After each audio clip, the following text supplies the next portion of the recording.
welcome to yet another Rhino tutorial. In this one I'm going to show you how to make short clips, short movies with animated camera. And we're not actually going to be rendering them out, so it's going to be quite a quick process and something that you can do just as a bonus to your projects, which I think is nice. So let's get started. One very important thing that we will need is called Horster, and that's a Grasshopper plugin. We will be using Grasshopper for this one as well, just to put it out there. And let me write it down for you just so that you can find it on Food for Rhino. Let's do Scribble. Horster. It's basically like a rooster and a horse. Horster, I don't know. Cool name. Find it, download it. Very simple plugin to install. Once you have it, you will get functionalities of where is it? Here? Yeah. You'll get these three functionalities. Animate camera, set camera, get camera, right? So basically, we will only be using set camera. We don't really need to either get camera from where it actually is right now on the screen. And this is kind of counterintuitive, but we will not be animating the camera. Just simply because I want to have kind of more control over it, and I want to have my whole definition or my whole camera control separated into different parts, and I want to export those out as different scenes. I hope you'll get what I mean during this tutorial. So we'll be using only set camera, and the way it works is kind of simple. It asks you for a location of the camera and target. So location is where the camera actually is, and the target is at which point is the camera looking at. Easy as that, right? So as long as you have 2 points, I'll just put one there and put one there. There we go. Just those 2 points. You can reference those in as point command. Oh, and by the way, I promise that I'll be using bifocals. There we go. This is just for you to see what's what, right? So 2 point components and 1 set camera component. There we go. So for my location, I will be using the top one, the top point node right here. Set 1 point. Select the, let's see, this one, right? This is where my camera is gonna be. That's done. That connects to the location. Then for target, I will be, again, set 1 point, selecting the other point, I guess, connecting it to the target, and that's all we need. That's basically it, right? Now we can see that nothing changes, right? And that's because the activate is turned off, right? It's turned to false. So I'll just have a toggle, or even a button maybe. Toggle or a button. Let's do a toggle for now. Boolean toggle. Connect that to activate, turn it on, bam, immediately the camera changes position. If I turn this off, the camera stays, stays in this position, but now I can actually rotate out of it. By the way, if this is turned on and I still rotate out of it, that's fine. That's gonna work, right? But once you will move one of these points, let's say up like that, you can see that immediately the camera changes, right? And then the camera snaps back to be in between those 2 points. So that's a very important notion, that once this is true, it's going to keep overwriting the camera of this view. And I'm just noticing that my graphics card is not having fun right now. Well, I guess. I guess. So now what I can do for instance, is in the top view, I can select one of the points. Let's say this is my camera position, my camera target. I can select one of those points, and in the front view, I can move it sideways like that. Let's say there, right? And after I've done that, that got messed up. Let's reset the camera. There we go. So now the camera resets, and now we're looking at that point right there, right? So the camera will always keep following that point, right? So looking at that point. We can use this. So let me show you one of the ways of how I would approach this. So I will not be using 2 points. Rather, I will be using how do we do this? Let's do a curve and a point, right? A curve for the position of the camera and the point for actually where the camera is looking at. So I'm going to, for instance, in the top view, I'll put a point, I don't know, maybe in this courtyard right here, or maybe, let's just do it here. Just there, that's the point. And then I'll just draw a line, a curve. Like that. Perfect. Right? We have a single point and we have a single curve. So now for the target, I can easily, by the way, I'll turn this off. So activate is turned off. So for the target, I will right click, set one point, and I will just choose this target point right here for my camera. And then for location, I actually will be creating a point on this curve, and I will be controlling where that point is on the curve with a slider, right? So first we reference in the curve,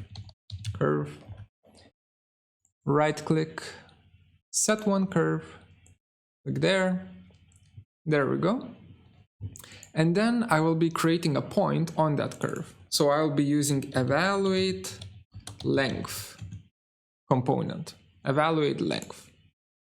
I'll be connecting my curve to the curve input of evaluate length, right?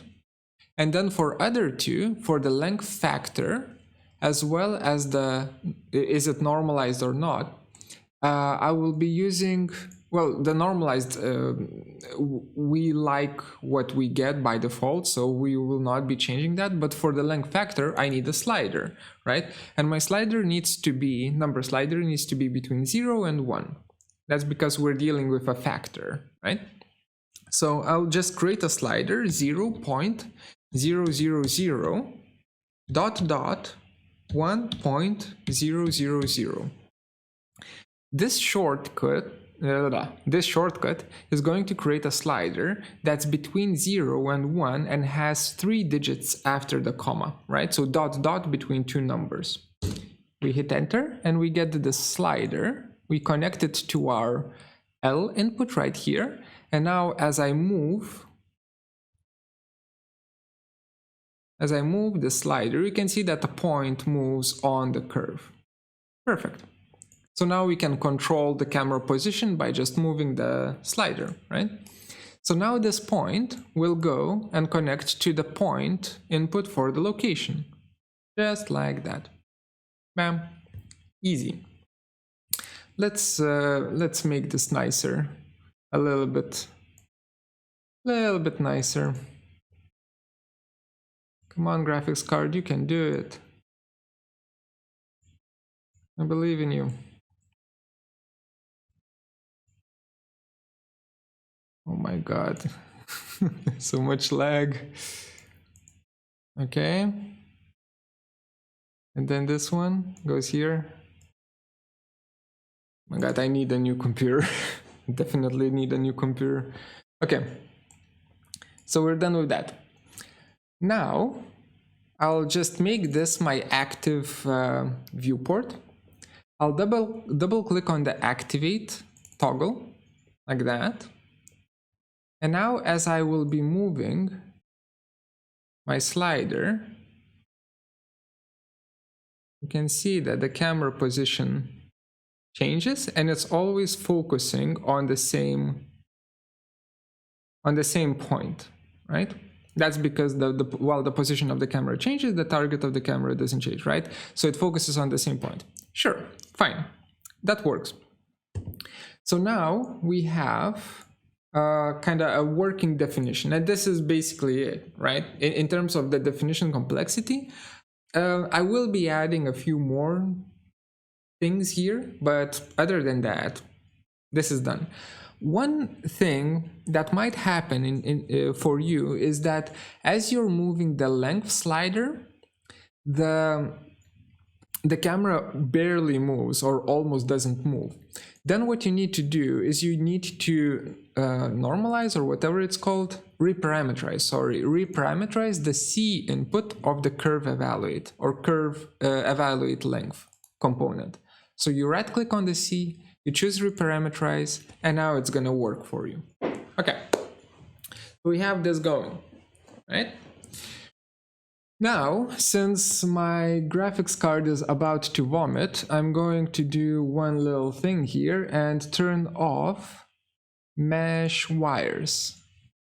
This will just help me, help my graphics card not display too many things at once. We test if this is working. This is working nicely, and we can continue.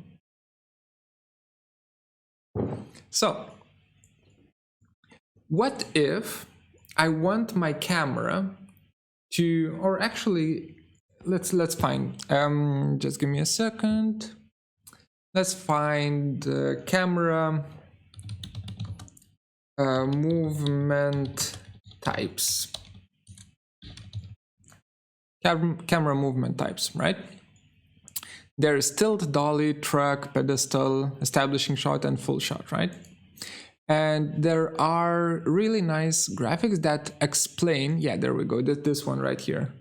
And this is like a meme, but it's gonna work.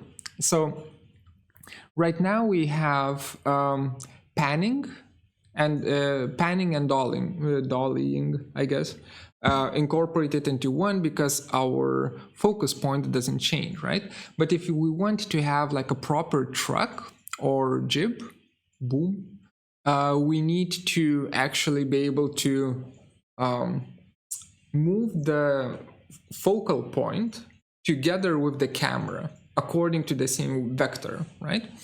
Which is not going to be that big of a deal. It's not going to be that hard. All we need to do is just take, let's say, I'll just create one more point maybe, or should we? Maybe. Yeah, let's do that. Let's create one more point here. Oh yeah, and this is what happens when you forget to turn off the activate, right? So we create one more point. Let me just delete that so that we're faster at this, right? Like that. And I am going to say between the,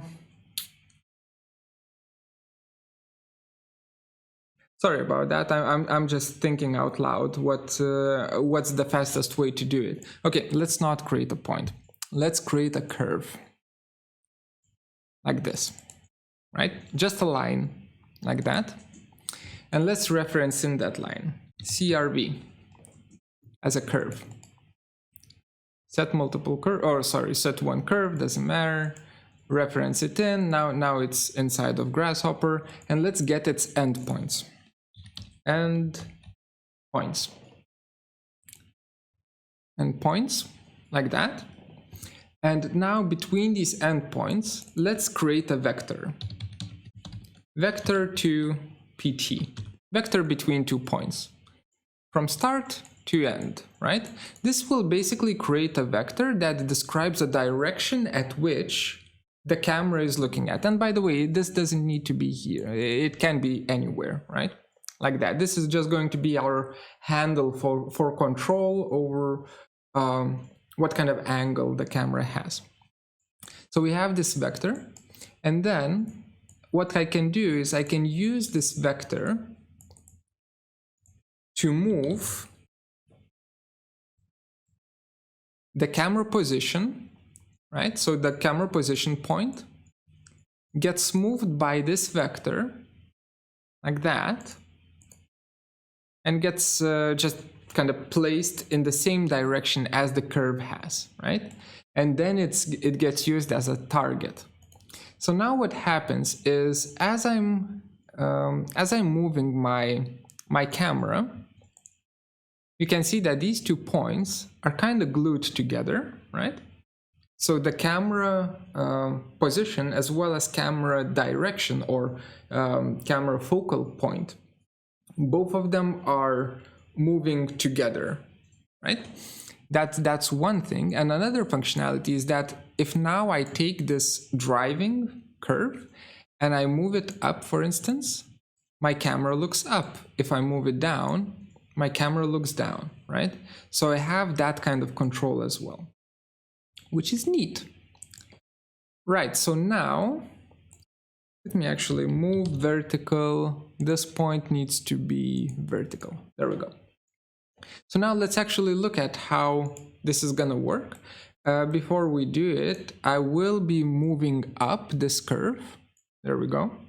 Like that, just so that we're panning through the middle of our structure, right? Then I will be turning it on. Turning on the camera, I mean. Zoom out a bit. And just, you can see that now we have pretty nice panning, right? Perfect. Okay, so this is a little bit more of a cinematic shot, which is nice, but I think the shot should start and end before the structure actually starts and ends, right? Or sorry, we should always see the full structure inside of our shot, right? So the path is too long, is all I'm saying, right? Let's make the path smaller. And now this is complaining. That's because I keep forgetting to turn off the toggle. Sorry about that. But now this should work. Like that. That's perfect. Okay. So it starts with almost like 100% of the frame having the structure in it. And then as we go through it, it ends with, well, there is a little bit of emptiness here, but I think that's fine. If we want to fix it, I will just change this to set view top, because I messed it up before with the toggle. Turn the toggle off and take this point right here and just slightly push it in like that. Set to true, seems good. We're golden. That works, right? So now we have like a proper dolly. Is it dolly? Wait, how is it called? Dolly truck. We have a proper truck movement, and that's basically it. There are different things, different other things that you can change and that you can animate. For instance, let's go to the middle of our animation here, and let's look at last 2 inputs of the set camera. So the lens, right? The lens focal length is set to be 50 millimeters by default. Right, so I can create a slider that goes between, let's go for something crazy like 10 millimeters, dot, up until 90 millimeters, right? Connect this to lens, and this is with, this is with focal length of 10 millimeters. You can see that, you know, the perspective is very much distorted, right? It's a fisheye lens effect, right? And as I'm increasing the slider, it seems like we're zooming in, but actually we're not. We are changing up the focal length. If you have no idea what I'm talking about, yeah, this is not a tutorial where I should be explaining those things. Maybe we'll do another tutorial about photography sometime in the future, but not today. just keep in mind, the smaller the number here, the more distorted, the more fisheye effect you're going to have. The larger the number, the more of an orthographic view you're going to have, right? All of the lines that are parallel will be appearing parallel here. 50 is Rhino default, and I believe 50 is close to how human eye sees it. It's a little bit more complicated than that, though, with the human eye. And then we have the up and down direction. So that's by default set to Z, I believe, right? Vector Z, just like that. And I can, for instance, use the Y vector. And this is going to be weird, but I can take the Z vector, which is pointing upwards, and I can rotate it. Rotate vector. I can rotate the Z vector around the Y vector, right?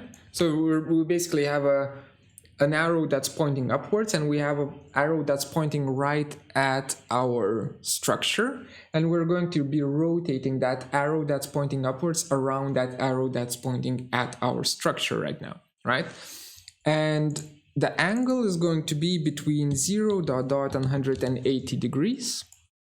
I just create a slider, connect it to the angle input, right click on it, choose degrees, and take the vector and connect it to my up.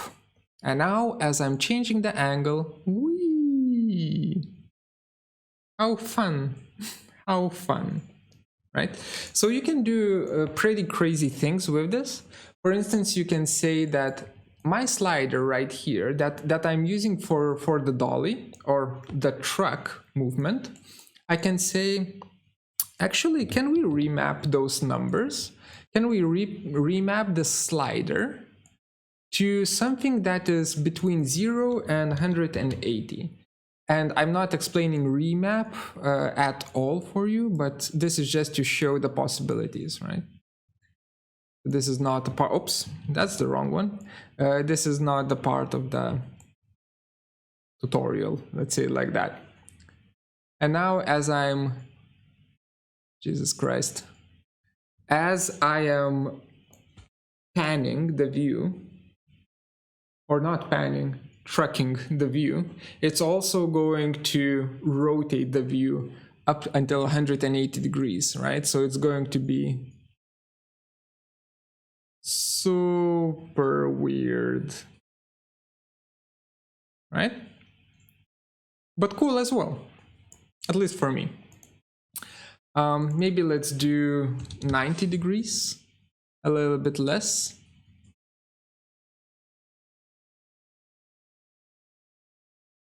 Yeah, I think that looks awesome. Like that. And then let's see how much we can actually see. Okay, that's around 35 mm. We can use a 35 millimeter lens and still see, still not see the edges of the structure, which is great. Okay, so this is what I have so far, right? A pretty cool setup, I think. Now the technical part of it is done. Now it's time to make it pretty.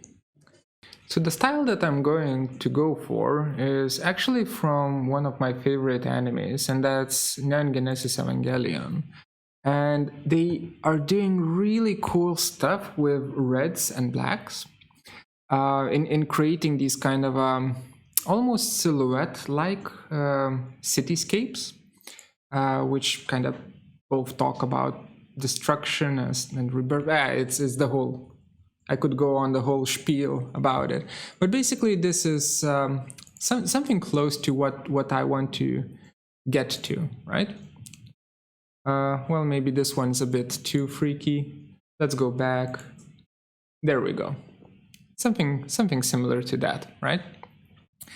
And I want to get to that without actually rendering out the scene, because that would take way too long, right? So it's not going to be the prettiest one, but it's still going to be highly stylized and kind of nice to look at. So how do we do that? Well, the first thing is that we need to open up our options and create a custom display mode. So I'll type in options, hit enter, and I'll go to, so here's my like shaded view, blah, blah, blah. I'll just go to my display modes and create new, right? Click on create new. So it creates a new mode, and I'll name it, I'll just go through the menu and explain what things do, at least the important ones.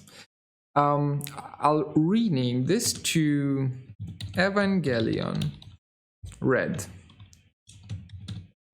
It's gonna be red for sure. For now, I'll just hit OK and just see if it registered. So I'll expand this and I'll find Evangelion red mode right here. Change this and you can see that it defaulted to a wireframe view. Sure, that's fine. I'll go to options and I'll start changing things up. So in terms of background, I am going to use a solid color. And just taking a look at it, well, here it's a little bit purple, but I'm just thinking about this kind of a red-ish color, right? So maybe we'll do something like that, right? So solid color, darkish red, something like that. Hit OK, bam, changes the color. Immediately gives it a little bit of a nicer, nicer look. For the ground plane, I don't really care. I'll just turn it on and I'll just say just create shadows on the ground. I really don't. I will not be using that, but sure, let it be there. Altitude is where the shadow is going to be created, so that's going to be 0, 0. But if an object is below 0, 0 height, it's going to readjust the altitude for the base shadow to the lowest point of that object, right? So that's what automatic altitude means. Linear workflow settings, custom or use render settings. Let's use custom. Input colors, input textures. We will be changing the gamma, only the gamma. So I'll be adjusting the output image. And for the gamma, I have no idea how it's going to look like. So we will be changing it up later. It's basically brightness contrast, right? Gamma is that. But we will be coming back to this setting later. Everything else is whatever. Shade objects, very important tick mark. Once I click it, bam, this whole thing gets shaded. Nice. X-ray all wires, no. Flat shading, no. Shade vertex colors, maybe. No, we don't shade the vertex colors, but rather for the color of the object, I will be changing this to a single color for all objects, like that, and I will change it to pure red, like that. And now you can see how glossy like this looks. So I'll change up the glossiness to 0. I don't want it to be glossy at all. So now this is like this active red, actually maybe a little bit too much in your face. So I'll be reducing it just a tiny bit, just by a little bit, right? So we get our reds in here. Now the wires, no. We don't want any wires in here. So wherever it says show, actually let's turn everything off here. Under visibility, we turn off all additional crap that we don't need. There we go. Now, lighting, that's important, right? So here it says default lighting. No. That's not what we want. We want scene lighting. Yeah. We turn this on. And you can see that now it's actually bad. Why is it bad? It's bad because we don't have any shadows. We will be fixing that in just a second, but we are going to be using scene lighting because I will be lighting my object with the sunlight, right? With Rhino sun. And of course, since our graphics card is already at the brink of destruction, let's just turn on advanced GPU lighting. What's the worst that can happen, right? So it gives it indirect illumination. Okay, so we have this going on. And this is basically all we need to do. I will be, again, coming back to my output image gamma, but for now, we are not touching it. Then for the grid, so Evangelion Red, if I expand it here, you can see that we have 4 other inputs, or not inputs, menu items. Grid, object, shadows, other settings. Under grid, I will just use mode-specific settings for grid usage, and I will turn everything off.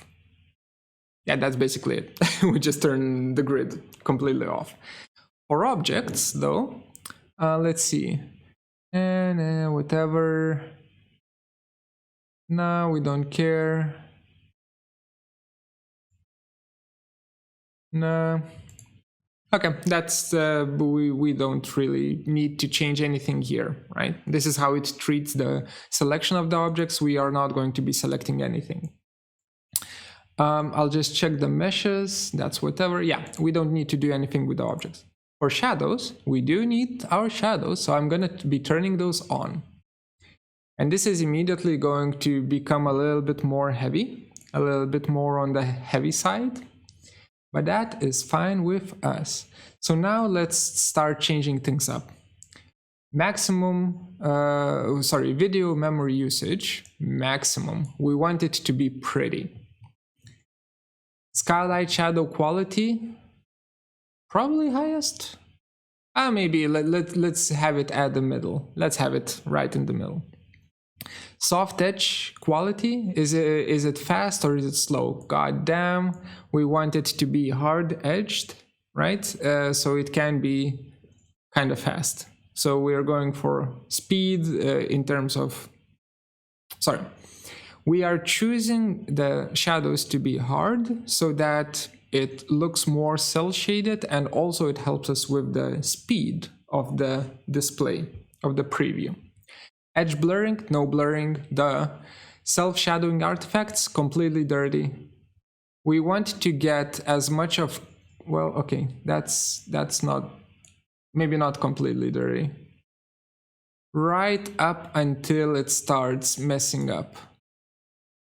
Okay, so right here, that's good enough. We just want to keep these kind of clean.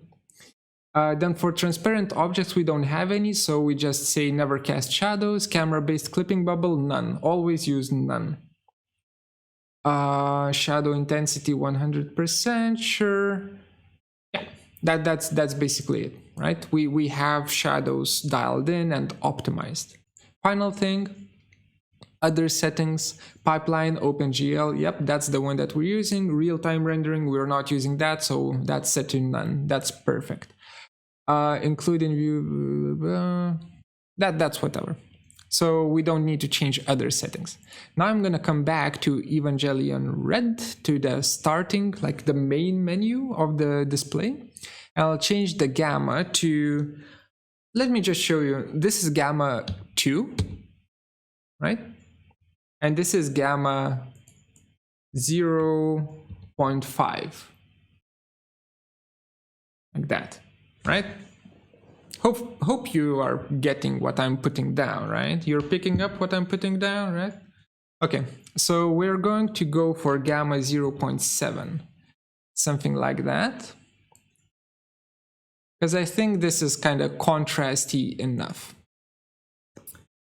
And we have ourselves a goddamn scene. Now, as I am moving my camera, it's going to kind of change, right? So one last thing is adjusting the light itself. So I can type in sun, just in Rhino, typing in sun, wait for it to stop freaking out. I'll turn on manual control, and here I'll just kind of start changing it, right? Trying to find a nice little angle for this whole thing to really pop. Maybe something like this, east, and then something like that. Yeah, I think that's gonna look pretty sweet. Actually, I kind of want to have more light in there, or do I? Maybe I don't. So this is, at this point, it becomes kind of a balancing act, right? Trying to find the best possible output settings. But yeah, or not the output setting, what am I saying? The best possible light angle and composition and so on.